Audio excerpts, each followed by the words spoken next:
broadcasting today from a different location. I'm in my hometown, San Francisco. This is one of my second favorite places to be in the Bay. This is Marina Greens. In the distance, you can see Alcatraz. Excuse me. There's several sailboats and ferry boats in the bay. And over, as I pan over, you'll see the Golden Gate Bridge. And the other side of the Golden Gate Bridge is the Pacific Ocean. I love this town. Spent a great deal of my life here. You're looking at right now, that is Russian Hill. And if you look deeper, you can see parts of the Sears Tower building, which is the tallest building in San Francisco. I think I'm in Sacramento. And across from the housing, these homes that face the ocean started at $4 billion. $4 million.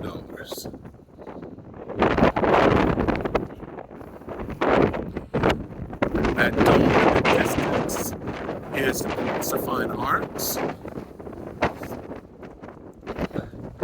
And the fog, it is 4 o'clock. Now in Sacramento, it's 62 degrees. 62. And in Sacramento, it is 93. And what happens is the fog from the valley, the heat from the valley acts as a vacuum, and it pulls the fog all year round off the ocean into San Francisco until it gets to the hills. Now I'm going to focus on, if you can see it, is Alcatraz. It's really close here, but no one successfully escaped from that island simply because of the tides. Look how powerful the tides are.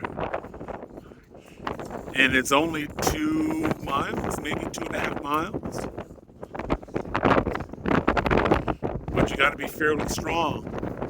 That ferry in the distance is taking people from downtown San Francisco to Marin County. It's called the Golden Gate Ferry, part of the Golden Gate Transit District that owns buses and ferries. It is very expensive to live here. That's why we live in Sacramento. The average house here is just under $1 million. Not far from here, there are homes that start at $12 million in Presidio Heights. And people say, well, why is it so expensive to live in San Francisco? Well, San Francisco's a pretty girl. You think Beyonce eats at McDonald's when she wants a burger? And being a pretty girl, gotta pay to play. The weather here is cool. It's rarely hot here, maybe 2 weeks out of the year. So if you've come to San Francisco, and you should, being a pretty girl, people have been putting down San Francisco since COVID. The homeless has gotten slightly worse, but the area where the homeless congregate for the most part is in the Tenderloin, and it's always been that way. It was that way when I was a child. And that's been a long time ago. I'm going to have to go inside because I am freezing. But the other trade-off for San Francisco is that because the temperature is moderate, because San Francisco is unique. It's the only city in the United States, and one of the few that all of the 3 of the 4 sides are surrounded by water. That keeps it cool most of the year. Rarely gets over 80, and rarely gets below 50. People who live here, the trades-off is that you don't have to have a car here. Most of the people you see walking around here are locals, because there's no touristy things here. So these are locals. And again, this is Marina Greens. Most people don't own a car. Your electricity is lower than most parts of the country because we don't have those extreme fluctuations in temperature. You can get, it's only 49 square miles. So it'll fit in a place like Sacramento 2.5 times. And other cities. Everything is accessible by transit that operates 24 hours. So people take transit because it's convenient and relatively cheap. I think it's $2.50 now. But it'll take you to a Warriors game, it'll take you to a baseball game. And so there are trade-offs here because we're not far from the valley where they produce a lot of food. Food is not as expensive here as and it's fresh because Sacramento's here is about an hour and a half away. But come to San Francisco. I've never seen hotels so cheap. I've seen hotels as low as $60, and trust me, just before COVID, the average rate in San Francisco for a hotel was $225. So to see a room for $60, now it doesn't include parking. And again, your best serve if you come to San Francisco is don't rent a car. Don't rent a car. Because almost any place you park is going to charge you for parking. Because it's an expensive city. So I'm going to go inside because my neighbors are not that you people know that. So let's talk, okay? All right, let's get inside. It's cold. They told me to bring a coat, and I said, I'm gonna be in Sacramento. It's gonna be, when I get home tonight, it's gonna be like 80 degrees. But I am freezing with this sweater. I'm trying to look flashy for this thing today. The topic today is gonna be a little bit long, I think, and I hope you can hang in with me, is knowing what you know about someone. Why did you choose him? Now, isn't that an interesting way of putting it? But sometimes we know everything we know about a person, and despite all the negatives, we choose them anyway. And some of us become angry at the choices we made, and we become bitter.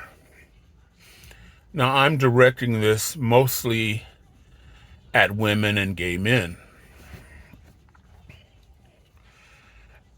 And let me say, my intent is not to belittle anyone, not to talk down to anyone.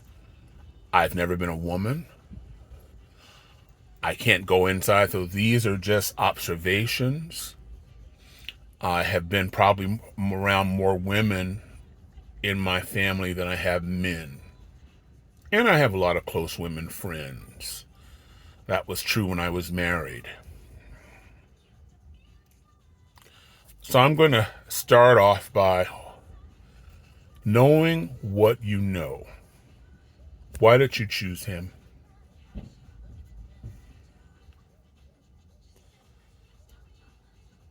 I've seen women fight for men like animals would fight for a piece of meat, and this man is worthless. He doesn't have anything in a way of a future to offer him. The only thing he has to offer is his sex and possibly an image of having a man. And I've said this for years, especially to those people close to me. Why aren't you worthy of someone who can treat you like a queen? So I did ask questions before doing this video, and I have a list of tests. So if I dug down and look at some of my notes, I asked a few women, actually 11 in the last few weeks, and 2 gay men, one I know very closely.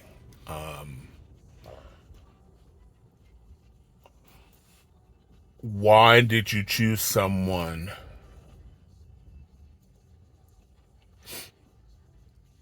that for all intents and purposes is beneath you? Why did you make that choice? And if you're with him, why did you choose to stay with him? What I've learned, and don't hate me for this, a lot of women and one of the men admitted that they never had an image or any demonstrations or any, what's the word I'm looking for? Evidence of a successful relationships. A good 2/3 of the women that I talked to, this doesn't represent all women, just a few that I spoke to, had mothers, aunts, sisters who never married, or they did marry, but they married someone less. Meaning they could not stand up to be a man. And like people that I'm close to, a lot of these women are angry. And they have taught their daughters to be angry. All black men are this, or all black and brown men lately are this. But they made a choice to be with that particular person. In some cases, they went several times to find similar men that they chose, and now they're angry at the choice they made. It's like going to a restaurant, eating a meal that you're not happy with. You could have stopped right there and said, you know what, I don't like this. Can I get something else? But no, you insisted on eating it, and after you ate it, it made you sick. And you're angry that you ate it. And so now you're blaming the waitress, the restaurant, the type of meat over a choice that you made. You had the option of saying, you know what, I don't want this. This is not good for me.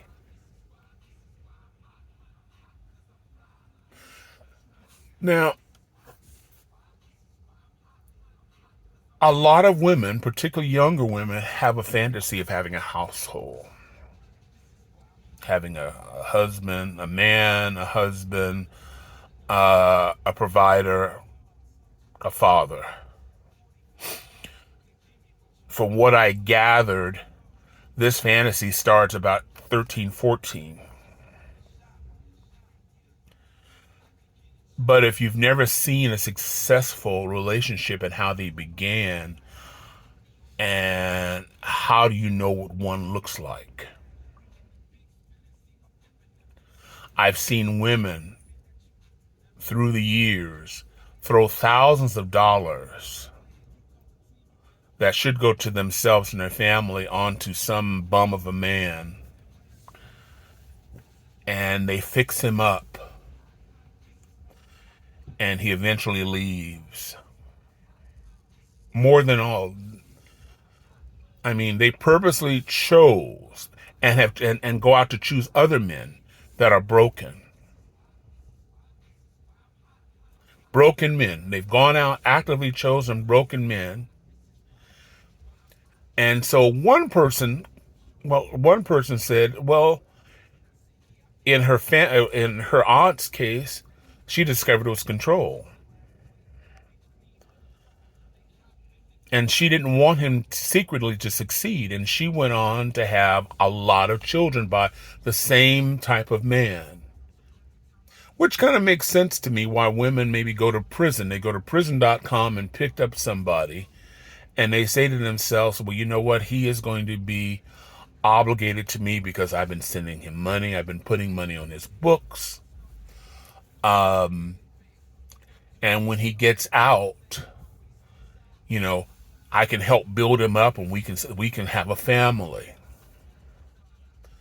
What she doesn't realize is that, and she doesn't think it fully out, is that while he's talking to her, even though he's incarcerated, while he's talking to her, he can also talk to other women. on prison.com and all these .coms and getting money, because I have family members in jail. And what happens is when those family members keep going to jail, mama, daddy, sister, uncle, we get tired of sending money on the books. You need to figure out what's wrong with you, but I ain't sending you no more money to put on your books. So they find women online that will do it. And it goes throughout the prison. Several inmates are doing it. Now, I want to clarify something. Does that mean every inmate is doing it? No. I don't know. That I would have to know every inmate. And I don't know that.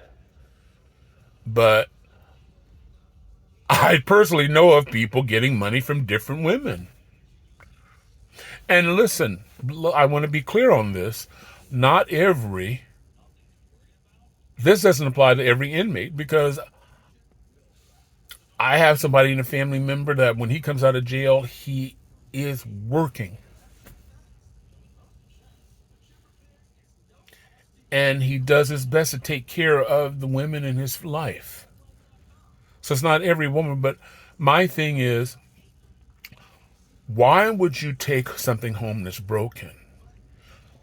I don't think there's anything wrong with falling in love with somebody in jail, falling in love with somebody who has had hard times. But what you want to do, instead of reaching your pocket, you want to support them, not financially. And you want to wait until they become the whole person. They've come out of prison, found a job for a couple of years, not a couple of months, paid rent on an apartment for a couple of years, minimum. Someone has stayed on the job, paying his bills on time and not asking you for money. That's a recipe for a man. Now, mind you, some of these women said, well, some people get these broken down men because they feel they can control them. So why are you angry? All these black people and N-words ain't worth nothing. You chose them, sweetie. I don't mean to hurt your feelings. And you've chosen them over and over and over again. Gay men choose certain men because they figure, well, you know what? I'm not attractive as I think I should be, or no one's asking and this is better than nothing, and if I have to dig in my pocket, I'll do that. It's rare that men do that for women. If a man gives you money, and I'm generalizing because it doesn't apply to every man, if he gives a woman money, it's for control. He doesn't have a fantasy of a white picket fence. But he can control what she looks like, how she goes out of the house. If she can go out of the house, he controls her air. And sometimes that control turns violent. I know this one personally. I chose to be on the streets and homeless rather than stay with someone in my family who could flip on me and I could be out on the streets anyway. And I was young. I was 18, 19, 17, 18, 19, somewhere in there. I wasn't homeless for a long time. But I chose that because I knew this person could flip any moment. If I said air and he said air, and he didn't like the way I said air, he would say, get the fuck out of my house. I don't want to live like that. I don't want to live like that. So you have to ask yourself, why, if you are in a habit, you need to have either a talk with yourself, a talk with someone who's not a family member, but a friend, or maybe see a therapist. Why am I choosing, knowing what I know, why am I choosing a broken person? what it is with me. Because understand, while I don't understand everything about a woman, I do understand what's happening with a man. Men don't have that fantasy at 14, 15. If you're watching this video and you're under 30, let me hip you to it. He's still figuring himself out. He wants to date. He wants a nice car. He wants shoes. Maybe jewelry. Maybe a little bling. He doesn't have your fantasy of having a wife at this point. And if you lay with him and he says, give me a baby, understand that you will be a single woman. If you don't believe me, just walk through the mall and see how many black men, brown men, white men are with their 5-year-old child alone. It's usually a woman. I always tell my kids, don't believe what I say. I'm just somebody. Believe your own lying eyes. Don't believe mine. So you don't want to get into a relationship with somebody who's not ready to settle down, particularly in their 20s. Because the minute you get frustrated with that boy is thinking, listen, all my friends are dating other people. They're at the clubs, and why do I have to live with you? So now you're angry because some of your girlfriends go in the club and you can't because you can't find a babysitter.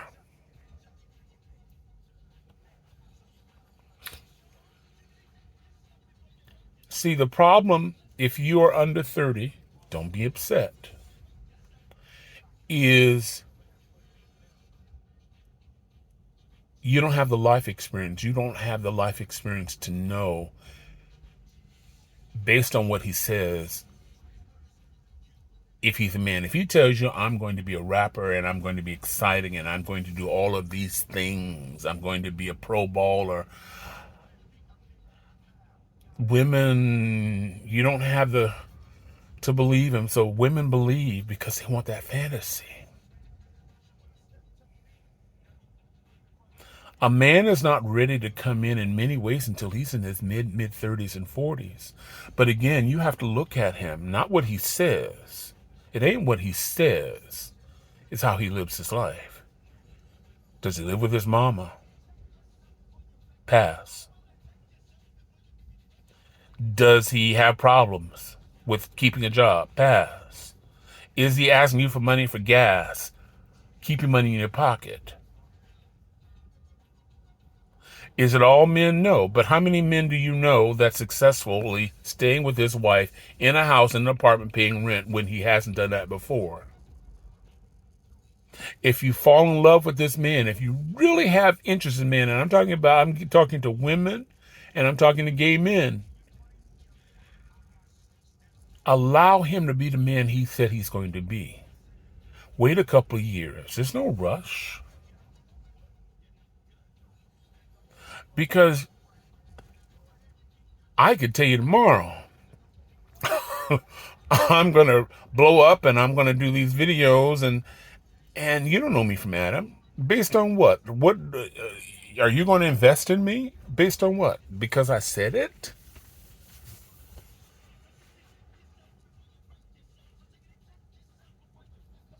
And unfortunately, this happens usually to lower incomes with not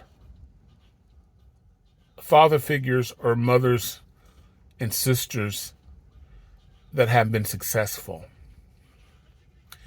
If you want success, young ladies, women in their 30s and 40s, go to school, get yourself some money, get yourself a good job. A successful woman will scare men who are weak. Let me say that again. A successful woman will scare and intimidate a weak man because you don't need him. You don't need to depend on him. If things fall out, you have enough money in your bank account to get your place tomorrow. But a lot of women take these men in, can't kick them out. They're supporting them. They're worried about how they're looking to their family members, friends, everybody. And this man is seeing other people, and you know about it. And even when you know about it, because I've experienced this, he's made Tiffany pregnant. He played on you. You cussed him out. He said he's not going to do it again. She's expecting a baby, and now you're expecting a baby. And he don't have a job. You don't have a job. If you have daughters, what are you teaching them? So the circle it repeats itself. I've learned this in life, and I'm getting close to 70. I'm still learning. I'm going to take my cues from successful people in successful marriages.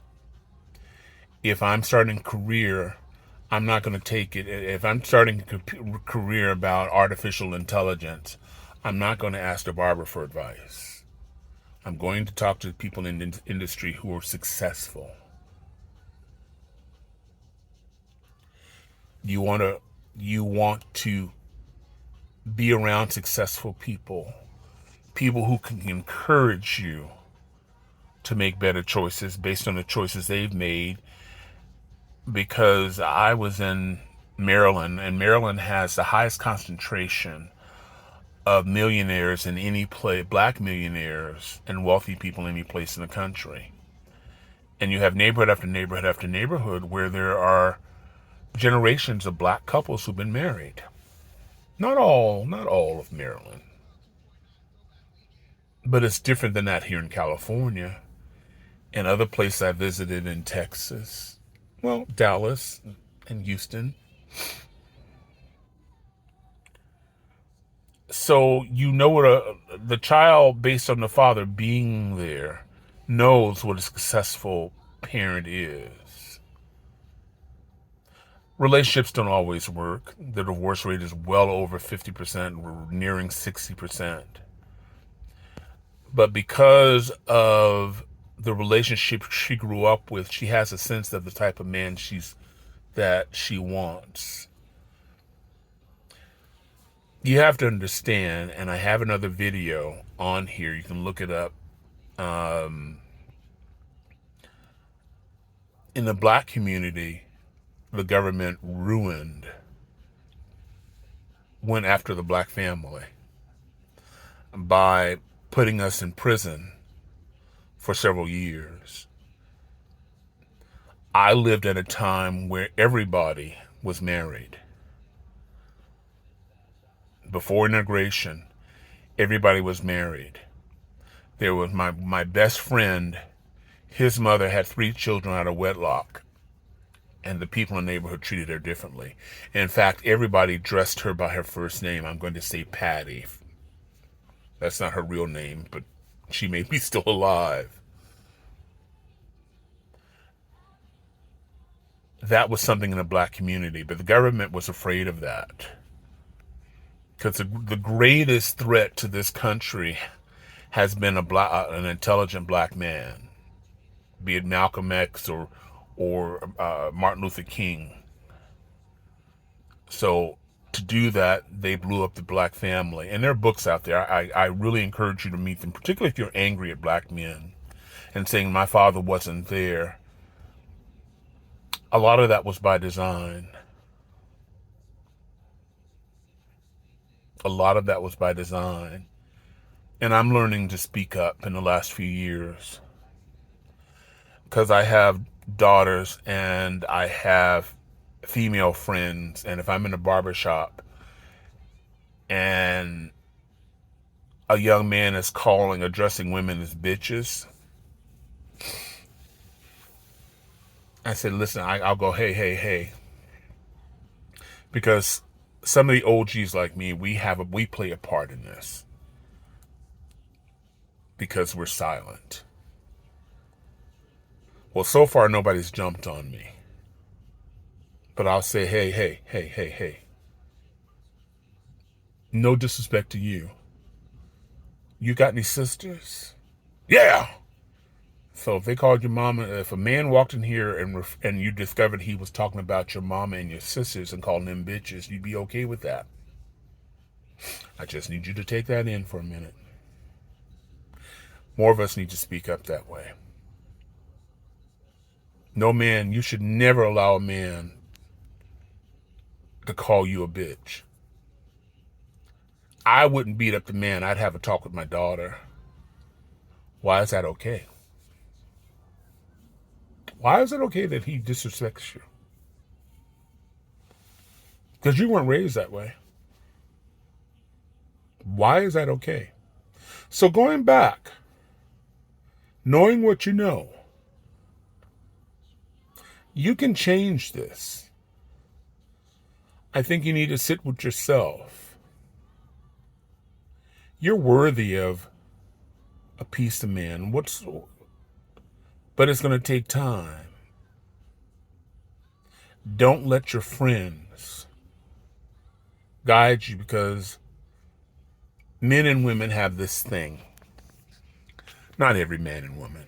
I try not to generalize. But if you're doing well, there are women out there who are going to try to break you up. Deliberately. If you are having a successful relationship, I see it unfortunately in school. When I was in school, the brothers used to say, go to school and help the race. Today you go, oh, you're trying to be white, going to school. You know you're nothing but you can fill in the blank. And this is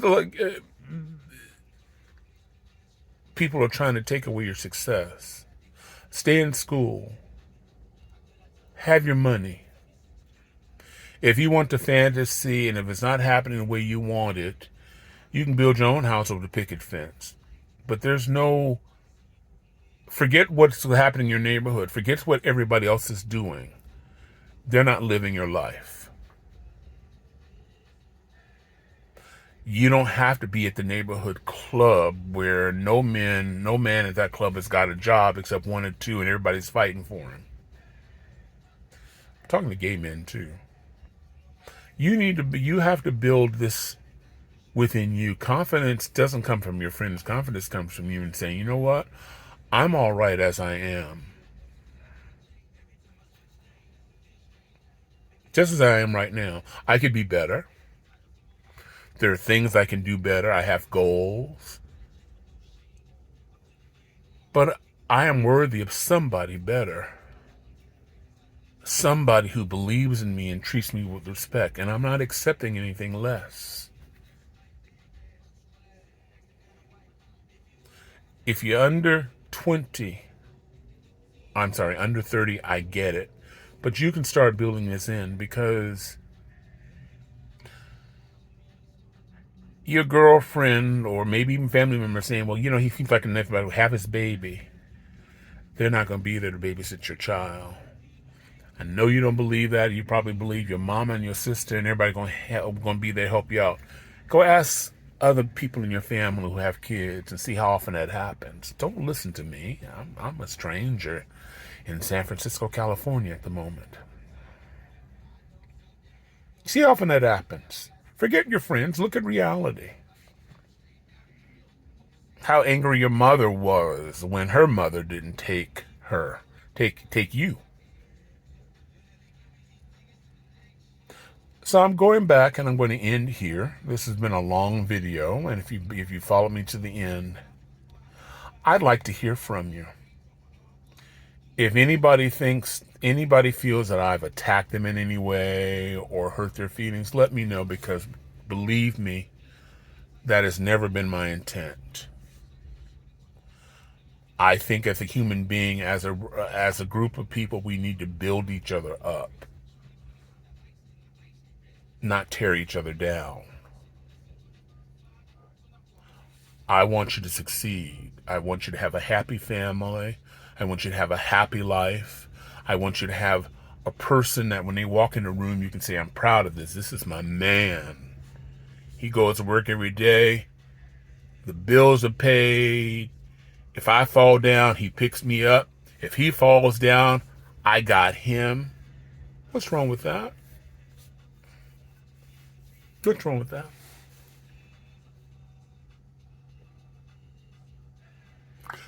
So if you experience this and you keep doing the same thing and meeting the same type of men, share that. And the people who follow me, they tend to be pretty nice because I'll boot them out. I don't like disrespect. You can have an opinion, but you don't have to tear somebody down. That's their opinion. Just as this is my opinion. Doesn't mean that it's the final word or the final judgment. But I don't allow that. See, I don't believe we get a second chance at life. We might. I've never been dead. And if I did, I want to be slimmer. I gained 100 pounds moving to Sacramento. Because in San Francisco, 900,000 people, almost. There are no drive-thrus here. I think there's 2 in the whole town. People walk here. You can walk. There are people walking. You don't see too many overweight people going, I need a cheeseburger to help me to the corner. These are runners. And you see that in New York. You know, down south, I'm a teenager. You know, because people eat. Here, not so much. You don't see that many over because people walk. Not putting down the South. I love the South. Yes, I'll have extra butter. People in the South have more fun with their food. People in California are like, too many carbs. Are you going to eat that? That's just a lot of carbs. Don't you think that's a lot of carbs? Not that you're overweight or anything. In fact, you're losing weight. I hate that when people do that to fat people. You've lost weight. You lie. Anyway, this is one of my longer videos, but I'd like to hear what you have to say. And if I've done anything to offend you in any way, tell me, because I'm growing as well. Hopefully growing less, but growing. So thank you a lot for watching. This is the Rod Father wishing you love, joy, peace, and happiness. This is a long video. If you've hung in with me, God bless you. If you haven't subscribed, please subscribe. And if you like this, hit the like button. Share with your friends. Have a conversation. What do you think? What do you think? Maybe 1 or 2 you get together and say, you know what, we're going to do better. We're going to get an education. We're going to be independent women. Doesn't mean that you're a lesbian. Doesn't mean that you hate men. But people treat you different. You have family. You know what I'm talking about. A lot of you know what I'm talking about. If they think if you are depending on them, they're going to treat you different. But when you have your own, there's been many songs written about that. God bless a child has got his own. So anyway, this is a Rod Father ending because I'm going up to 40 minutes. This will be my second longest video in history. So anywho, wishing everybody love, joy, and happiness, and peace. Take care of yourself. Thank you for watching. Welcome to San Francisco. Bye.